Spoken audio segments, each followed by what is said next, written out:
Hello and welcome once again to What Culture MMA. I'm Joe Hendry and this is The Weigh-In, the weekly show where we give you the latest breaking stories in the world of mixed martial arts.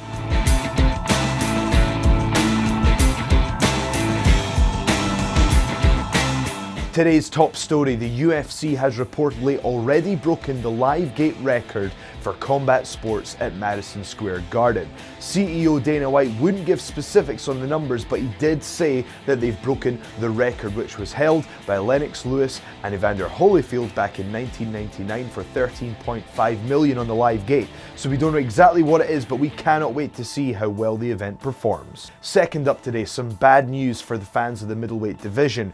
Rockhold versus Jacare has been cancelled due to a knee injury on the part of Luke Rockhold. He says there's been a sprained ACL, which means they will no longer headline UFC Fight Night 101. The main event has been replaced by Robert Whittaker versus Derek Brunson, but questions still remain about the contendership situation in the middleweight division. Third up today, Ronda Rousey once again appears on The Ellen Show to discuss her upcoming bout at UFC 207 against Amanda Nunes. She seemed in positive spirits and looked in great fighting shape, saying that she has been training twice a day since August. Former rival Miesha Tate even came out to say that if Ronda Rousey is on her game, she will beat Amanda Nunes. So we're looking forward to see what happens in that showdown later in the year. Next up on the weigh-in, Reebok have unveiled an interesting new fashion line that is specifically inspired by the UFC's debut in New York City. The line takes a slightly different approach from what we're used to seeing in the UFC from Reebok, because it features a brand new exclusive logo for the event,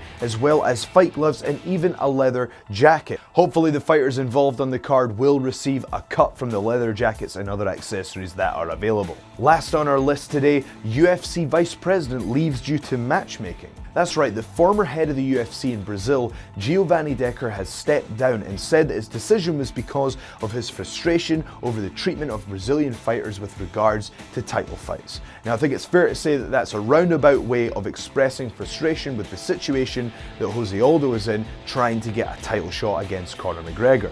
Instead of defending the featherweight championship against the interim champion Jose Aldo, Conor McGregor is instead going on to UFC 205 to try and capture the lightweight championship of the world against Eddie Alvarez. If he is successful, this will make Conor the first individual to hold championship titles in different weight classes at the same time, making history in the process. So whilst it's a frustrating situation, clearly for Giovanni Decker and Jose Aldo, there's potential history in the making for Conor McGregor. That brings us to a nice place to finish for this week's weigh-in, and we just want to express here at What Culture MMA how excited that we are for UFC 205 taking place on November 12th in Madison Square Garden. Whilst surely if you don't already have tickets you're going to be in trouble, you can make sure you follow it all on pay-per-view. Let us know what you're excited for in the comment section below. Give us some predictions as well. We'll give some of our own later on. But for today, that is it, I'm afraid. I've been Joe Hendry. This is What Culture MMA. This has been The Weigh-In.